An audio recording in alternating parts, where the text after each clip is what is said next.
Martin, Ja. sa oled päris tükk aega mesindanud. Ütle, kui palju mesitarusid sul täna on, mille ees sa pead hooldama? Kui ma nüüd õieti lugesin, siis talvituma läheb 196 peret. Algul 198, aga siis kahe perega olid probleemid, selgusid. Üks oli nõrk ja teisel oli ema puudu mingil põhjusel. Ja siis nemad tuli kokku panna tugevamate peredega. Ja kuidas mesinduseni jõudsid üldse? See oli sihuke juhus, ma julgen öelda. Juhus ja vägivald koos. Ehk siis 96. aastal oli väga ilus kevad ja mul vanemad just mõtlesid, et millega edasi tegeleda. Et just olid kinni pannud oma 2 kauplust, külakauplust, mis siin lähedal olevates külades paiknesid või asusid. Et see äri ei lennanud enam eriti ja siis istusid mõtlesidki, et mis edasi teha. Ja 96. aasta kevadel, kohe kui ilmad soojaks läksid, siis hakkasid meie õunapuaeda maanduma mesilassülemid. Osa nendest oli pärit minu praeguse kodu vana peremehe väiksest mesilast ilmselt ja teine osa kindlasti ka teisele poole vanemate kodu jäävast vanast maha jäetud kolhoosi mesilast. Ja niimoodi alustasime, et keegi meist ei teadnud mesindusest suurt midagi. Võtsime ka sülemid maha, panime pappkasti. Ainukene info, mis ema oli kuskilt siis saanud või teadis, oli see, et mesilassülemid peale seda, kui ta on sul aias maandunud, peaks tohtima umbes 3 päeva hoida siis pappkastis või mingites natukene eraklikumas tingimustes, sellepärast et sülemlejatel mesilastel või sülemlenud mesilastel on 3 päeva toiduvaru kaasas. See on päris põnev lugu, et minu meelest alati on nagu mesinikel mingi tore lugu selle kohta, et kuidas nad mesindamiseni jõudsid. No mul ema ütleb ikka ja kodulehel on ka kirjas, et kui ei tule Muhamed mäe juurde, siis tuleb mägi Muhamedi juurde. Tavaliselt vist niimoodi satub olemagi selle mesindusega. Ja esimese aasta lõpuks me saime tänu just korjatud sülemitele, täpselt enam ei mäleta, aga ma arvan, suurusjärk umbes 30-40 peret seal vahemikus endale siis mesilasperesid. Ema oli aktiivne, jooksis mööda küla ringi, tüütas vanu kolhoosi mesinikke, kes olid ka aktiivsed siis omakorda, et lihtsalt infot ammutada, teada saada, kuidas, mida nendega teha. Meie isaga remontisime vanu katkiseid tarusid ja niimoodi see vaikselt kasvas. Esimese aasta lõpuks, 96 oli kena suvi, tuli väga hea meesaak ka. Enam kogust ei mäleta, mis meil siis õnnestus välja vuuritada. Ja siis vanemad hakkasidki mõtlema, et äkki see on miskisugune amet. Nii ta edasi läks. Ja kus piirkonnas te täna peamiselt mesindate, et maakonna mõttes selles mõttes siin? Ikka Lääne-Virumaal ainult, et ei ole kaugemale välja vedanud, et kaugemad grupid täna on suurusjärk 15 kilomeetrit kodust. Ja selline elupaiga mõttes ka, et mis on teie nagu selline lemmikud kohad võib-olla, et põlluservad või metsapiirkonnad või? No pigem me oleme kõik seda meelt, et looduslikud rohumaad, metsaservad. Just sellepärast, et on kehva kogemus 2017. aastast, kus ütleme, põllumajandustulemusena hukkusid 130, enam ei mäleta, kas 6 või 7 iduperet, mis olid siis äsja tehtud. Ja teine asi on see, et looduslik korje kestab pikemalt ja annab mitmekesisemat mett või nektarit siis. Ja vanasti, kui põllumajandust oli vähem, 90ndate lõpp siin 2000ndate algus veel, siis ma ei tea, kas olid suved ilusamad või mis see oli, aga saagid olid jupimaad paremad kui tänapäeval. Siin ongi juba nagu lühikese aja jooksul tulnud välja nagu päris mitu selles mõttes valukoht, et mesinduses on kindlasti palju võlusid, aga on ka kindlasti valusid. Et mis sa nagu siis ise nagu ütleksid, et mis see top 3 võiks olla, mis tänapäeval nagu mesinikule kõige enam muret pakub? No esimene, mille ilmselt kõik mesinikud välja toovad, on varrotoos, varrolest. Et sellega võitlevad igaüks omamoodi, jagatakse kogemusi, katsutakse leida kiireid ja efektiivseid lahendusi. Teine on talvitumine, ilmselt on see proovi, kuidas tahad, jälle proovitakse nii, proovitakse naa. Osad mesinikud kiitlevad, ütlevad, meil pole probleeme. Ma ei tea, vahel ma mõtlen, et äkki nad valetavad, aga mina ütlen küll, et on probleem, et on aastad muidugi erinevad. 2019 vasta 20, ideaalne talvitumine, kõik suurepärane. Varem, hiljem on olnud raskemaid, on paremaid aegu olnud. Aga talvitumine on kindlasti üks probleem, et iga aasta üritame midagi muuta, midagi paremaks teha oma loogikaga. Vahel on see tulemuslik, vahel mitte.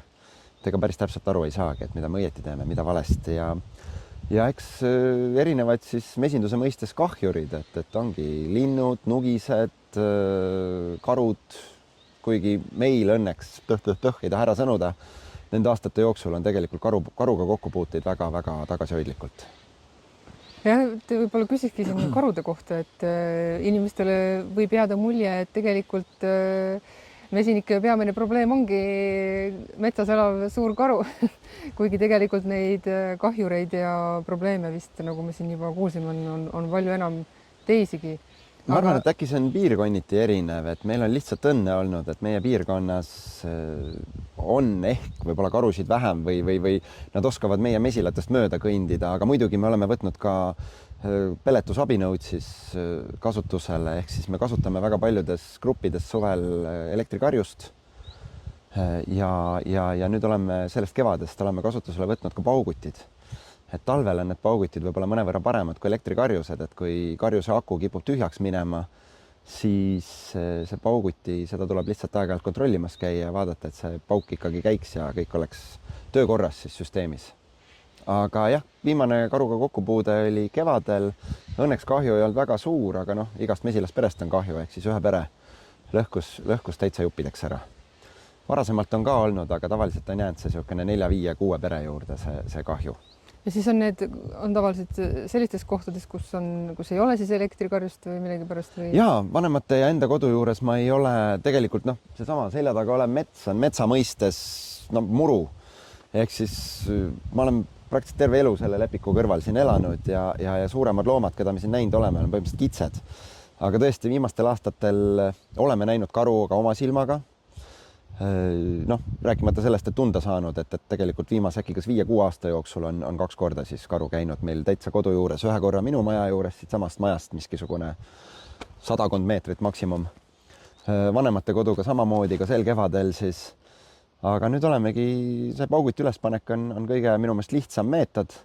Ta on suhteliselt lollikindel, et lihtsalt aeg-ajalt tuleb vaadata, et see paukpadrun ei oleks pauku ära teinud ja et oleks kogu aeg laske valmis. Ja ma loodan, et see aitab, et ümberkaudsed mesinikud, kellel on rohkem siin karudega kokkupuuteid probleeme olnud, pigem kiidavad seda paugutit ja ütlevad, et aitab küll. Et siit samast Porkunist üks tuttav seltsimees, kolleeg, tema mulle õpetas, et kuidas seda pauguti asja üles seada ja et tema on juba aastaid kasutanud ja tal pole peale selle pauguti kasutuselevõttu enam probleemi olnud. Aga kas sellist tunnet ka on, et või tead sellist juhtumit, kus nagu on võetud kasutusele see pauguti ja pannud elektriaed ja ikka ei saa jagu karust? Tuttav mesinik Pärnumaalt kunagi rääkis, sellest on juba aastaid, jälle julgen arvata 15, äkki isegi rohkem aastat tagasi. Ja tema oli pigem seisukohal, et oi, et kui karu korra maitse suhu saab, siis pane mis tahad sinna üles, et aitab ainult kuul ja seda puhku siis karu pihta. Et mitte õhku hirmutamiseks aga niimoodi. Ma kahjuks ei oska seda nii 100% kommenteerida, aga jah, eks inimestel on need emotsionaalsed seisundi erinevad ja eks see sõltub ka sellest kahju suurusest, mis see mesinik saab. Et kui sul ikkagi karu tuleb ja lõhub kogu mesile ära mingisuguse grupi 20-30 peret, siis loomulikult on see meelehärm ja viha selle looma vastu ju suur, aga teisest küljest, eks tema tahab ka elada. Ja, et ma võib-olla küsiks selle karude teema kohta, et kas sina mesinikuna tunned, et kuidagi, et kui riik nüüd näiteks ei määraks neid küttimiskvoote, et kas ta kuidagi valmistaks sulle pettumuse või? Ei, ma julgen arvata, et ei, sellepärast, et ma ei ole kunagi tapmist pooldanud. Ma saan jälle aru, et osad inimesed ütlevad, et ongi see, et sõltub sellest kahju suurusest ja tekibki see hetkeviha võib-olla ja öeldakse, et kõik tuleb maha lasta ja kiiresti see jahiluba hankida ja kõik asjad, aga kunagi inimesed ei mõtle selle peale, et võib-olla on inimesi ka natukene liiga palju, et kohe räägitakse, et karusid, sigu, ma ei tea, põtru, kitsi, kõiki on palju, aga selle peale, et inimesi jookseb mööda maamuna ringi 10 miljardit ja pole peaaegu paika, kus meid ei ole, et selle peale keegi ei tule või ei mõtle, et ma pigem olen ikka selle poolt, et võib-olla mõelda välja siis mingeid paremaid piirdeid, arendada edasi. Inimesed mõtlevad AI-d välja, mis, ma ei tea, mõtleb ise juba varsti ja teeb kõiksugu asju. ma arvan, et tegelikult mingi karutõkend, niisugune vähe ägedam ei tohiks olla ka suur probleem siin kõvematele inseneridele. no ma ise olen ka mõelnud selle peale, et noh, tegelikult noh, osad mesinikud ütlevad, et see elektritraadik aitab, onju, et kui seal elekter ikkagi sees on, et see 5 traadiga ja siis selle ümber saab panna ka paugud, aga noh, see kõik on ju selleks ajakulu ja muu kulu, et kuigi vist ka riik annab selle jaoks toetusi, et saab selle. Tegelikult, kui otsida turult, siis meie leidsime siis, kui meil siin esimesed probleemid juba aastaid tagasi tekkisid karudega või noh, märgid olid, et tekib mingisugune mure. Siis tõsi, üle interneti otsisin ka, et kes pakub neid karjuse variante ja kõike ja lõpuks jumal, äkki oli 550 eurot oleks olnud ühe mesila piiramine siis elektrikarjusega töötavad, noh, kogu komplekt nii-öelda.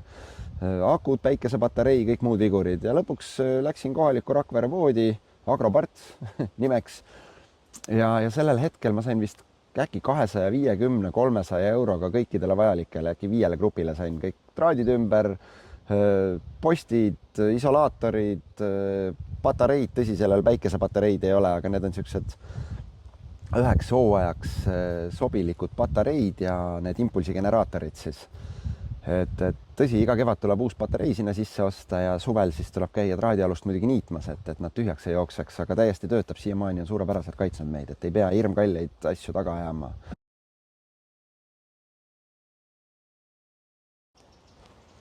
Ja küsin veel, et kui kaua te ajaliselt olete mesindanud kokku? Järgmine aasta on juubel, saab 30 aastat, 96. alustasime.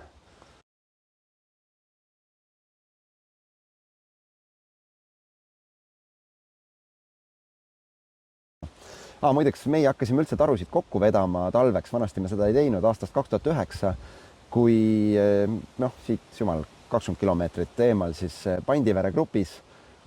Kevadel talvitumine oli ideaalne, 13 peret oli grupis ja too aasta oli maru palju lund.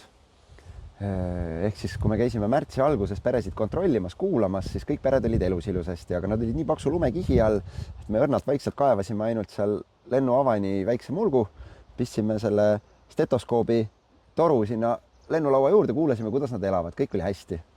Ja kui me 2 nädalat hiljem läksime, oli päikseline aeg, lumi oli kõvasti tagasi tõmmanud, siis koha peal selgus seal samas grupis, et 13 tarust ainult 1 oli elus ja seda mitte siis sedapuhku karu pärast, aga nugis oli kõikidest tarudest, et ta nagu purjus kalamees oleks oma jääpuuriga külje pealt tarulaugu sisse puurinud. Siis nugis oli 12 peret, tära lõhkunud täies mahus. Et pildid olid siuksed, et lumi oli juba kõrnalt sisse tuisanud seal mõne tuisusema päevaga ja siuke taru oli juba kõrnalt lund täis. Ja peale seda otsustasime, et hakkame kokku vedama, et lihtsalt kaitseks, siis saime aru, et ongi lihtsam silma peal hoida, talvituma panna, vaadata. Füüsiliselt muidugi raske, aga selle probleemiga ka tegelen, et äkki järgmine aasta läheb elu kergemaks juba. Jah, et neid kahjureid ja ohtusid seal metsas on siis päris palju, et lisaks karudele veel nugised ja, aga ma arvan, et see mingit absoluutselt õiget vastust ma teile anda ei oska, sellepärast et eks see on piirkonniti erinev. Meil on õnne olnud, me tõesti võib-olla oleme osanud ennetada õigetes kohtades karusid. Need probleemid pigem, mis on olnud, on meie kandis väikesed olnud.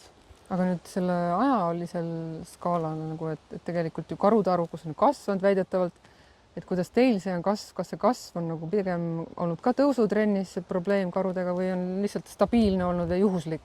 Ma arvan, et endas üks mesilane juhtus. Mine nüüd. Pigem on see lugu niimoodi, et ma arvan, et see on meie puhul juhuslik. Mulle tundub, et tegemist ei ole intensiivistunud olukorraga, vähemalt meie mõistes. Ja see on tõesti imelik, et meil on koduhoovis siin mitu korda karu käinud. Meil oli probleem 2000 alguses ühe korra ühe taruga. Siis on äkki 2000 keskel oli ühe korra mingisugune väikene probleem. Ja äkki nüüd viimase 7 aasta jooksul on olnud 3 probleemi. Aga ei midagi tõsist, et pigem selle 6-7 aastat tagasi juhtunu põhjal siis me hakkasimegi kasutama rohkem neid karutõkkeid siis. Aitäh, Martin! Külastage meid jälle! Ja kus teie mett leiab? Põhiliselt e-poest mesi24.ee